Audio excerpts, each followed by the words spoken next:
अच्छा, अब जरा देखो बेटे, ये ना टेम्परेचर टॉपिक है हमारा। टेम्परेचर को हम स्टार्ट कर रहे हैं।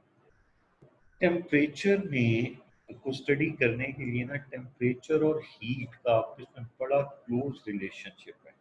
इसीलिए हमने ये हेडिंग दी कि हीट एंड टेम्परेचर। अब यहाँ पर आप इसे देखोगे तो हीट एंड टेम्परेचर में हीट क्या चीज़ है, हमने हीट को भी डिफाइन किया और टेम्परेचर को। ये दोनों एक दूसरे के साथ साथ चलती हैं, लेकिन both are different different terms, different quantities. Heat जो है, heat is a form of energy which flows from a body at high temperature to a body at low temperature. Heat हमेशा हॉटर रीजन से colder reason की तरफ travel करती है। ठीक है, it is actually a form of energy which always moves, which always goes from hotter region or hotter object to the colder region or colder object, right? दूसरी चीज जो है वो है टेम्परेचर। टेम्परेचर जो है ना, टेम्परेचर क्या चीज है? टेम्परेचर असल में हमें ये चीज बताता है कि एक ऑब्जेक्ट कितना ज्यादा हॉट है या कितना ज्यादा कोल्ड है। हम कहते हैं temperature is a measure of degree of hotness और कोल्डनेस ऑफ अ बॉडी। यानी अगर एक बॉडी का टेम्परेचर सपोज करो, कहा जाए कि इसका टेम्परेचर -10 डिग्री सेल्सियस है। -10 डिग्री, आप खाली -10 डिग्री सुनकर ही आपको पता चलेगा ये तो बहुत ठंडा होगा। और अगर कहा जाए दिस लिक्विड और this water is has temperature 90 degree Celsius, तो आपको आप कहेंगे 90 डिग्री, ये तो बड़ा ही हॉट होगा, बॉइलिंग के करीब करीब है। ठीक है, तो टेम्परेचर बताने से, जैसे अभी गर्मियां भी आने वाली हैं, तो गर्मियों में हमारा टेम्परेचर जो हो जाता है वो 40 को क्रॉस कर जाता है, 45, 47, 48 भी हो जाता है।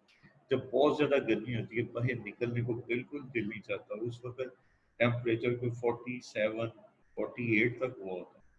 और सर्दियों में आपको पता है कि सर्दियां अभी गुजरी हैं, तो टेम्परेचर जो था वो 10 डिग्री, 8 डिग्री यहाँ तक भी था।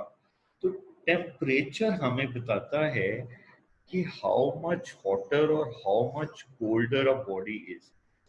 कि, कि, कि इस वक्त अगर वो वेदर का टेम्परेचर है तो वेदर ठंडा है या गर्म है, एक ऑब्जेक्ट ठंडा है या गर्म है, उसका टेम्परेचर हमें ये बताए, राइट।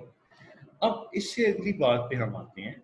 तो इससे अगली बात में हम ये कहते हैं कि अब देखें जी, ये अगली बात है fix point in a thermometer. अब चूंकि चैप्टर हमारा टेम्परेचर से रिलेटेड है, तो टेम्परेचर को मेजर करने के लिए जो इंस्ट्रूमेंट यूज होता है उसका नाम होता है थर्मोमीटर। थर्मोमीटर एक थर्मोमीटर की डेफिनेशन क्या होगी? Simple, it is an instrument by which temperature can be measured, that is called thermometer. अच्छा, अब हर थर्मामीटर में दो पॉइंट होते हैं जिन्हें फिक्स पॉइंट कहते हैं। ये हमने हेडिंग भी लिखी, fix points in a thermometer. अच्छा, अब वो फिक्स पॉइंट कौन कौन से हैं? उस एक पॉइंट का नाम है लोअर फिक्स पॉइंट, और लोअर, और उसी का दूसरा नाम आइस पॉइंट भी है। जिस तरह एक बच्चे के बल्कि बहुत सारे बच्चों के एक से ज्यादा नाम होते हैं। एक उनका प्रॉपर पेपर नेम होता है, एक उनका निक नेम होता है, घर में उन्हें खास नाम, कोई उनके दादा दादी कोई अपने एक प्यार के नाम से बुला रहे होते हैं। तो एक ही बच्चे के, एक ही आदमी के एक से ज्यादा नाम होते हैं। इसी तरह इस पॉइंट के दो हमारे पास फिक्स पॉइंट हैं, उनमें से एक फिक्स पॉइंट को लोअर फिक्स पॉइंट या आइस पॉइंट भी कहते हैं। और ये fix point on a thermometer, thermometer क्या है, इंस्ट्रूमेंट है जो कि टेम्परेचर को मेजर कर रहा है। तो फिर इसका हर पॉइंट एक टेम्परेचर को बता रहा है, और लोअर फिक्स पॉइंट कौन सा टेम्परेचर है? It is the temperature at which pure ice melts at constant atmospheric pressure. It is assigned a value of 0 degree Celsius. यानी its value is 0 degree Celsius. जिसे हम आइस पॉइंट कहते हैं, उसकी value 0 degree Celsius है at constant atmospheric pressure. Constant atmospheric pressure का मतलब eight normal pressure, which is atmospheric pressure means जिसकी वैल्यू 1 एटमॉस्फेयर या 100,000 पैस्कल होती है, या हम इसी को 76 सेंटीमीटर मरकरी भी कहते हैं, उसको कहते हैं कांस्टेंट एटमॉस्फेरिक प्रेशर, राइट। दूसरा जो पॉइंट है वो हमारा है अपर फिक्स पॉइंट और स्टीम पॉइंट। ये अपर फिक्स पॉइंट और स्टीम पॉइंट कि ये कौन सा टेम्परेचर है? It is the temperature at which pure water boils. जो प्योर वाटर होता है वो इस टेम्परेचर पर बॉयल होता है, और at constant atmospheric pressure it is assigned a value of 100 degree Celsius, और इसका जो टेम्परेचर की वैल्यू है 100 डिग्री सेल्सियस। अच्छा, अब जरा इससे अगली बात भी करते हैं हम, बिल्कुल आसान सी बातें हैं यहाँ पर। अब जरा इसे देखेंगे आप। अब डिटर्मिनेशन ऑफ फिक्स पॉइंट। अब इन फिक्स पॉइंट को हम डिटर्मिन कैसे करते हैं, यानी कैसे हम उसे फाइंड आउट करते हैं। हम कैसे फाइंड आउट कर सकते हैं डिटर्मिनेशन ऑफ आइस पॉइंट? जरा इस डायग्राम को गौर से देखें। इस डायग्राम में ये हमारे पास एक थर्मामीटर है। थर्मामीटर का ये बल्ब है जो ब्लैक कलर में आपको नजर आ रहा है। इसमें हमने यहाँ पर एक ये फनल है, फनल में आइस क्यूब पड़े हैं। बल्ब को हमने आइस क्यूब जो कि मेल्टिंग आइस है इसके अंदर प्लेस कर दिया। जब इसके अंदर प्लेस करेंगे ना, मैं जरा आपके लिए यहाँ पे एक डायग्राम भी बना रहा हूँ ताकि जरा आपको पूरी तरह बात समझ में आए। जरा देखिएगा इसके साथ ही, यानी थर्मामीटर असल में ऐसा होता है बेटे कि ये ना एक थर्मामीटर की पहले बाहर ग्लास की वॉल है। अच्छा, इसके अंदर अब ना ये ग्लास की वॉल है, और इस यहाँ तक की ग्लास की वॉल है, और इसके अंदर एक और जो है ना वो आपके पास नैरो, एक नैरो ट्यूब भी होती है। यानी ये अब जरा देखिएगा, आपको यहाँ पर ये मैं ड्रॉ कर रहा हूँ भी आपको नजर आएगा।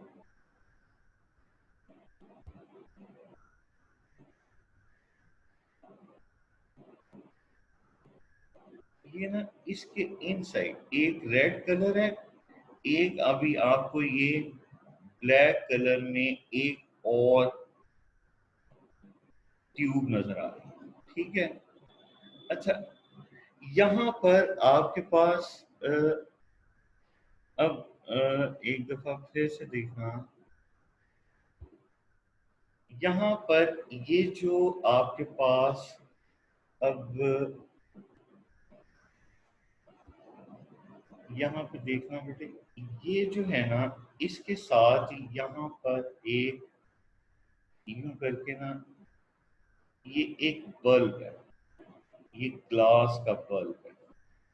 अच्छा, अब इसके साथ ही यहाँ पर हमारे पास अ,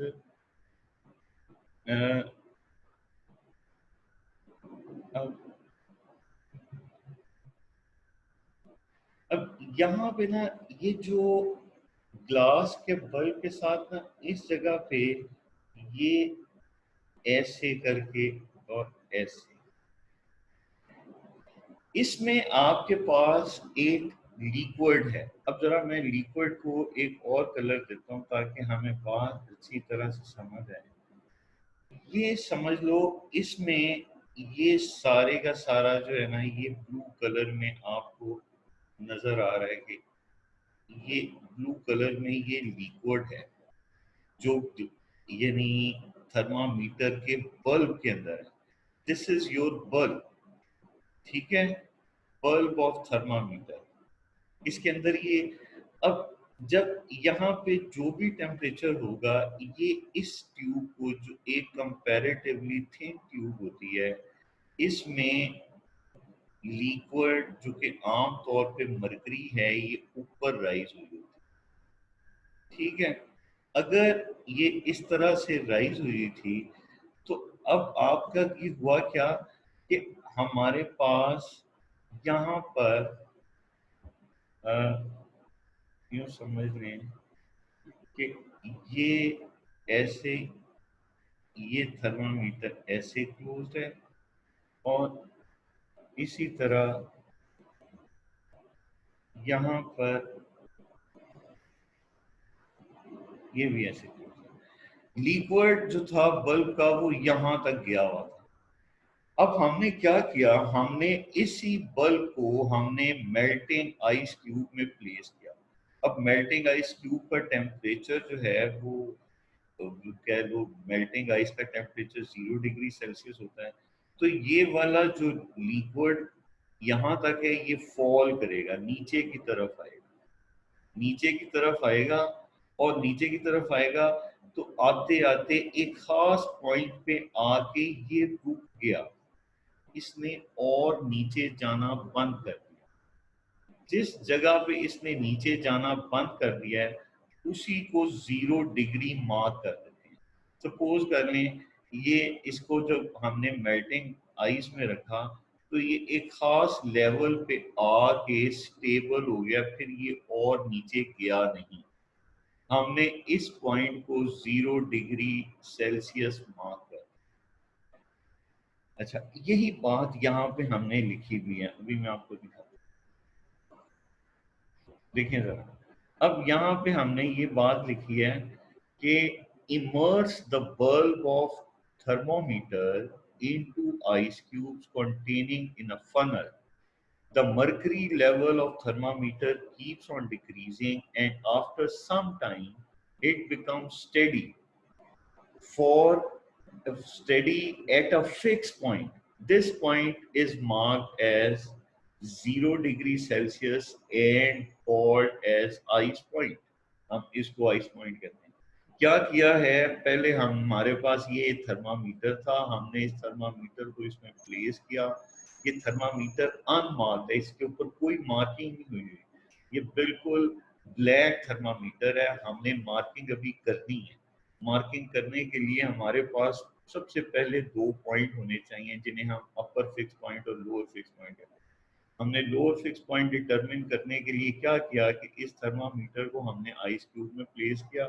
आइस क्यूब में आने की वजह से इसके अंदर की मरकरी या लिक्विड जो है ना, वो कॉन्ट्रैक्ट होएगा, और कॉन्ट्रैक्ट होते होते एक पॉइंट पे आके इट बिकम स्टेबल और uniform, it becomes steady, it will not fall further. That point is marked as 0 degree Celsius, उसको हमने 0 डिग्री मार्क, ठीक होगी बात। अच्छा, फिर उसके बाद अब हम आइस पॉइंट की बात करते हैं। आइस पॉइंट के बाद में आप ये स्टॉप करके ना आपसे बात करूंगा। अच्छा, अब इससे आगे आते हैं जी। अब हम स्टीम पॉइंट की बात करने लगे। अब स्टीम पॉइंट पे गौर कीजिएगा। अब स्टीम पॉइंट की जब बात करते हैं ना हम, तो एक चीज,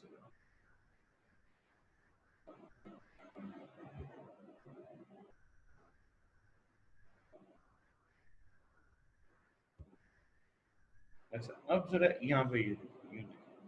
अब आपके पास ना, अब हमने क्या किया है कि ये हमारा बॉइलिंग वाटर है। अच्छा, अब बॉइलिंग वाटर जो है ना, अगर बॉइलिंग वाटर प्योर नहीं होगा, अगर तो प्योर बॉइलिंग वाटर होगा, तो तब तो बॉइलिंग वाटर का टेम्परेचर भी 100 होगा। आम तौर पे जो हमारे पास वाटर होता है ना, वो प्योर नहीं होता, उसके अंदर थोड़ी बहुत इम्प्योरिटीज शामिल होती हैं। हम जो पानी पीते पीते भी हैं जिसे आप मिनरल वाटर कहते हो, तो उसके अंदर भी मिनरल्स शामिल होती हैं। वो 100 डिग्री पे बॉयल नहीं होता, बल्कि 100 डिग्री से थोड़ा सा ज्यादा टेम्परेचर पे, कोई 102 पे बॉयल होता है।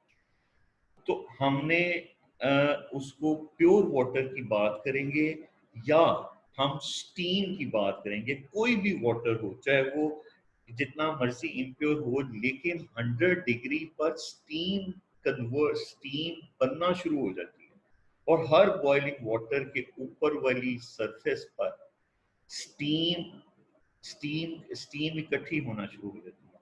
ये अब हमारे पास जो सेटअप है, हमने इस थर्मामीटर को we place just above the boiling water inside the steam. ये सारी आपको डॉटेड फॉर्म में जो नजर आ रही है, इट इज स्टीम, राइट। ये ओपनिंग पे रखी है, यहाँ से स्टीम बाहर भी निकल। अब हमने यहाँ पे ये स्टीम रखी है, ये हमने मैनोमीटर भी रखा है कि जो शो कर रहा है कि इसका टेम्परेचर बाहर के एटमॉस्फेरिक प्रेशर के बराबर है। बाहर के प्रेशर जो एटमॉस्फेरिक प्रेशर है उसके बराबर है अंदर का प्रेशर।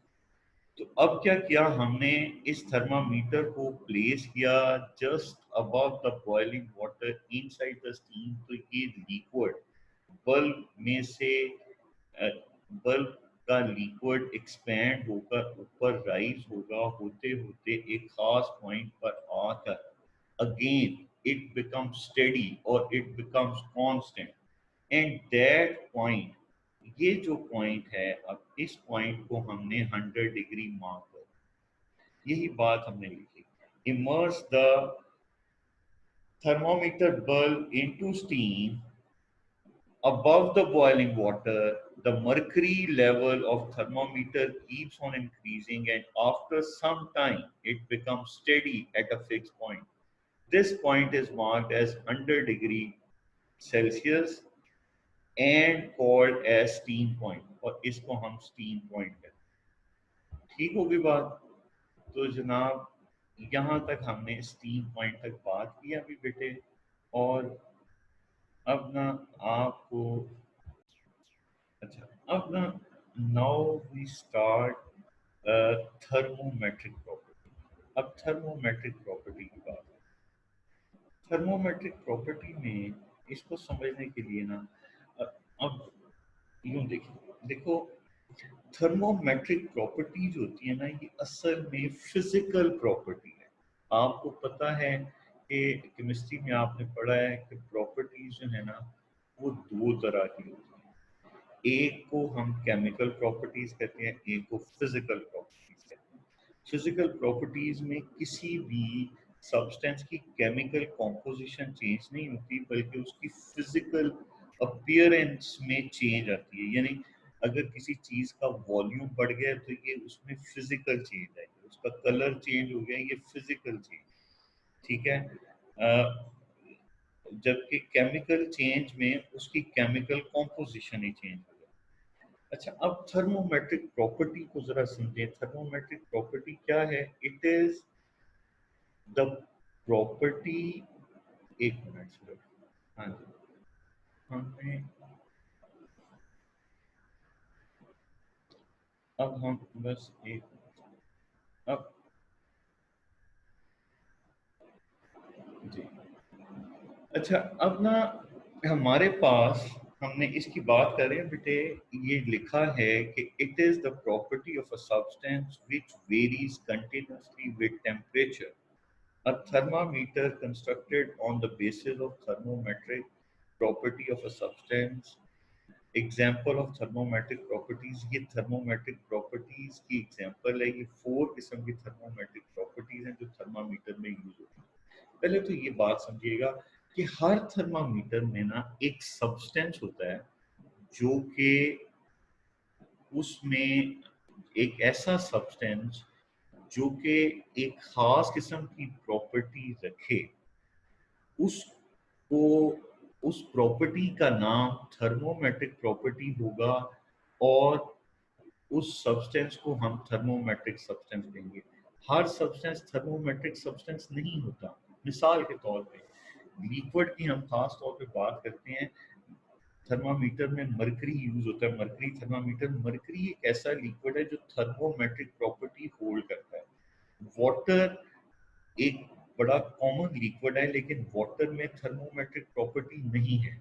अच्छा, अब क्या थर्मोमेट्रिक प्रॉपर्टी होती है, उसको समझने के लिए ये बात याद रखें कि इसमें मैं आपके सामने ना एक यहाँ पे डायग्राम बना के आपको बता रहा हूँ।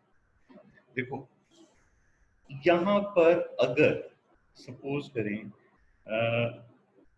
ये अ, यहाँ पर मैं आपके साथ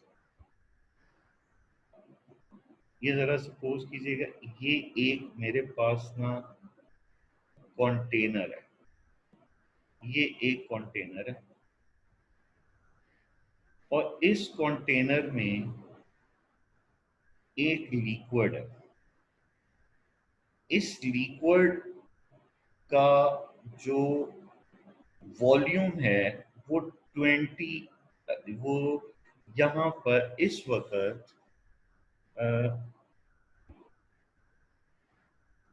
उसकी वैल्यू मैं कहता हूँ जी, उसकी वैल्यू है यहाँ पे जी 20 ml। सपोज कर 20 ml इस लिक्विड की वैल्यू है, इसके अंदर ये जो, और इस वक्त इसका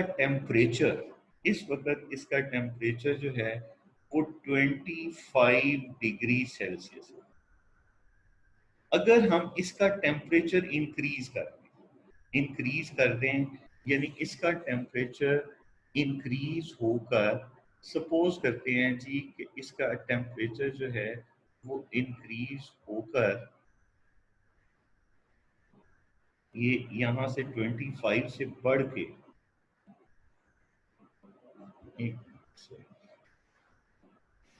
ये 25 से बढ़कर ये 25 से बढ़ के ये 35 हो गया, 35 डिग्री सेल्सियस, यानी 10 डिग्री सेल्सियस बढ़ गया। तो इसका जो वॉल्यूम था वो एक्सपेंड होके, अब सपोज कर लें उसकी वैल्यू हो गई है 22 ml, वो 22 ml हो गया। इसका क्या मतलब हुआ? इसका मतलब ये हुआ कि 10 डिग्री टेम्परेचर इंक्रीज हुआ है, तो इसका वॉल्यूम 2 डिग्री इंक्रीज हुआ है। अच्छा, अब सपोज करें कि इसका टेम्परेचर हम और बढ़ाते हैं, और बढ़ाया हमने इसका टेम्परेचर, और हमने अब इसका टेम्परेचर और बढ़ के, जरा ये देखिएगा, इसका टेम्परेचर और बढ़ के सपोज कर लें अब ये हो गया 45 डिग्री सेल्सियस। 45 डिग्री सेल्सियस, इसी सेम लिक्विड का 45 डिग्री सेल्सियस हो गया। और अब जो इसका लिक्विड का लेवल हो गया वो हो गया 24 ml। यहां से एक बात हम कंक्लूड करते हैं कि हर 10 डिग्री सेल्सियस इंक्रीज होने से, यहाँ पे आपके पास पहले 25 था तो इसका टेम्परेचर था 20, 10 डिग्री इंक्रीज किया तो ये हो गया 35 डिग्री टेम्परेचर, तो इसका वॉल्यूम, यही लिक्विड एक्सपेंड होकर 22 ml के बराबर हो। फिर 10 डिग्री और इंक्रीज किया है तो फिर इसमें इसका वॉल्यूम 24 ml हो गया। इसका मतलब ये हुआ कि ये लिक्विड यूनिफॉर्मली एक्सपेंड कर रहा है, यानी मैं ये बात कह सकता हूँ कि डेल्टा डेल्टा का मतलब होता है चेंज इन, डेल्टा टी, यानी delta T stand for temperature. Temperature के लिए कैपिटल टी या थीटा का साइन यूज करते हैं। Delta T, change in temperature, is directly proportional to change in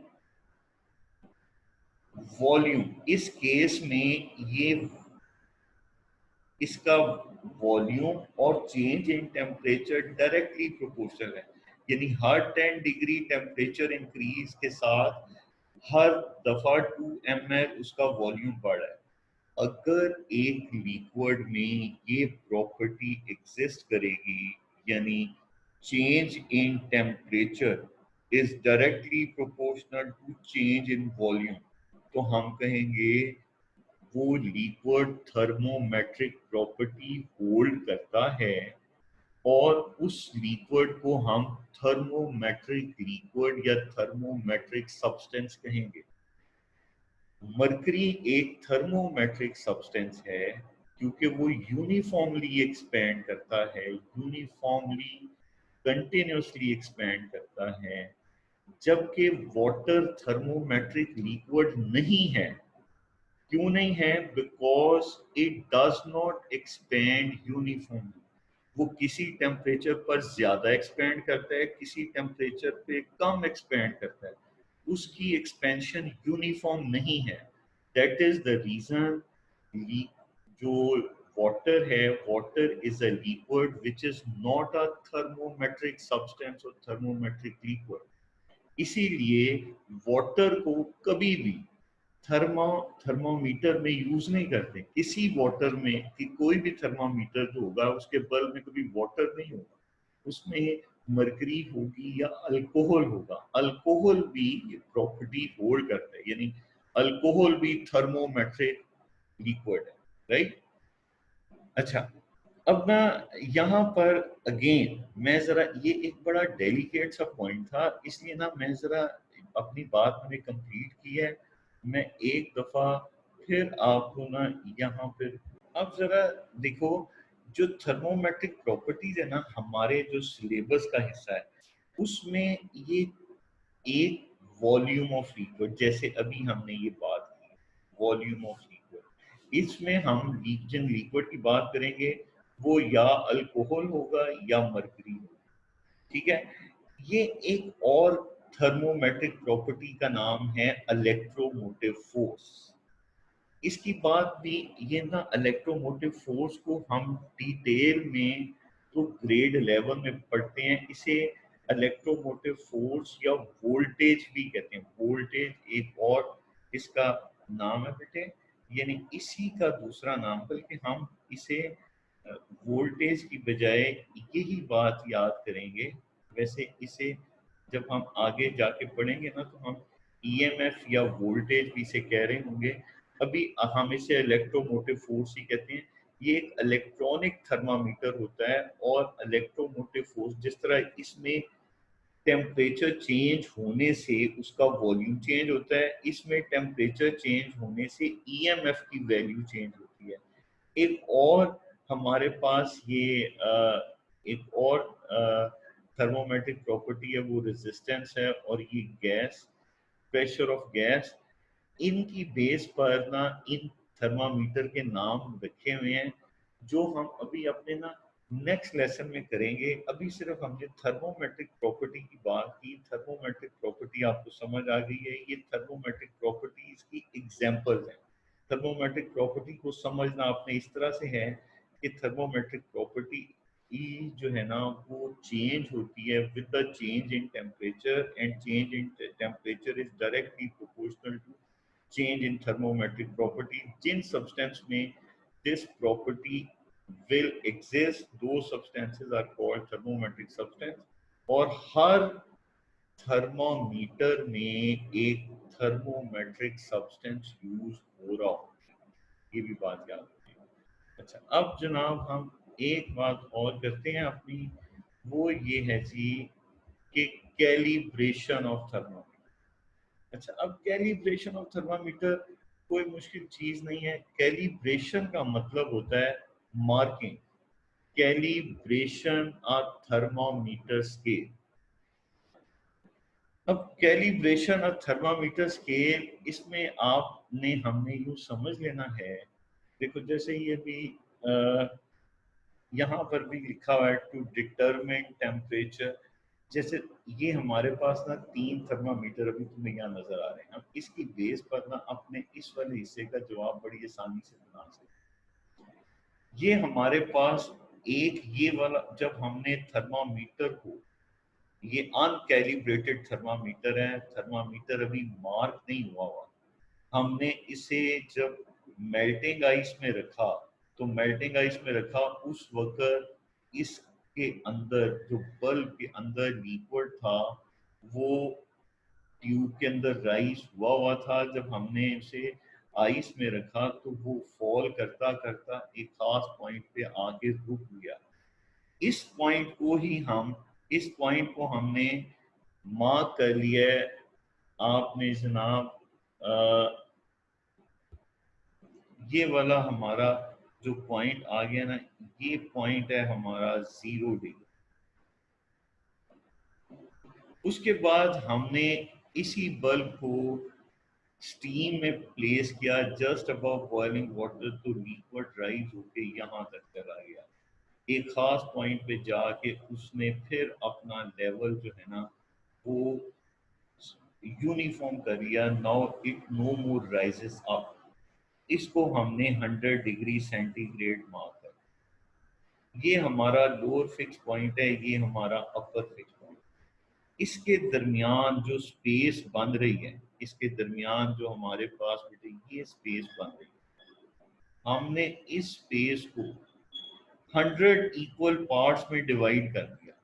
100 equal parts में डिवाइड करने का मतलब इस तरह से, जैसे यूँ समझ लें कि आपने ना यहाँ से हम चले अब यहाँ पे इस तरह ये है ना, हमने जी एक लाइन फिर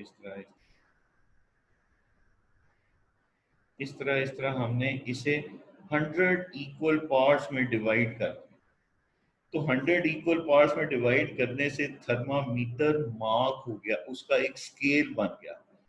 हम उस स्केल को फर्दर एक्सटेंड ऊपर की तरफ भी कर सकते हैं और जीरो से नीचे भी ला सकते हैं। हमारे पास जो आम लैब में थर्मामीटर हम यूज करते हैं, उस लैब के थर्मामीटर का जो कम से कम टेम्परेचर होता है वो होता है -10 डिग्री, और जो ज्यादा से ज्यादा टेम्परेचर लैब में जो थर्मामीटर होता है उसका जो मैक्सिमम टेम्परेचर वो मेजर कर सकता है ना, वो होता है 110 डिग्री सेल्सियस। -10 लोएस्ट और 110 मैक्सिमम। उसके भी यहाँ पर आपके पास जरा देखें, इसके अंदर आपके पास यहाँ पर एक 0 डिग्री जो कि आपका लोअर फिक्स पॉइंट था, और ये आपका अपर फिक्स पॉइंट था 100 डिग्री सेल्सियस। हमने उसी पैटर्न को, ये आपने इस तरह ये मार्क किया हुआ है, इसी मार्किंग को हम नीचे की तरफ एक्सटेंड करते हैं। जीरो के बाद आता है -1, -2, -3, -4, और नीचे आके ये -10। इसी तरह 100 से ऊपर जाते हैं तो 101, 102, 3, 4, 5, 7, 8, 9, तो इस तरह से ये आपको फिर 110 भी मिल जाता है। लेकिन हमारे अगर हम अपर फिक्स पॉइंट और लोअर फिक्स पॉइंट की बात करेंगे, वो 0 डिग्री सेल्सियस और 100 डिग्री सेल्सियस। अब कैलिब्रेशन में जरा देख, कैलिब्रेशन में क्या है। ये लिखा है calibration a thermometer scale, the marking of division of temperature on thermometer is called its calibration। यानी marking the scale of thermometer is called calibration. ठीक है, स्केल हमने मार्किंग सिर्फ, अगर ये आपके पास अनमार्क थर्मामीटर है, हम जब इसे मार्क कर देंगे, इसके ऊपर निशान लग जाएंगे, तो then it is called calibration. ठीक है, marking of division of temperature on thermometer is called its calibration. Eight steps involved into construction in involved for constructing a temperature scale are choose the thermometric substance। जैसे इस case में हमारे पास वो liquid हम use करते हैं, वो mercury हो सकता है हमारे पास, या इसी तरह से कोई और थर्मोमेट्रिक लिक्विड। और डिटरमिन टू फिक्स पॉइंट को डिटरमिन करने का वही तरीका जो हमने पहले किया है। Ice point and steam point को हम डिटरमिन करते हैं and divide distance between fixed point into 100 equal parts। Each division is marked as 1 degree Celsius. ये बात हमारी हो गई जनाब, थर्मामीटर को हम मार्क कैसे करें। ठीक है, और इसके बाद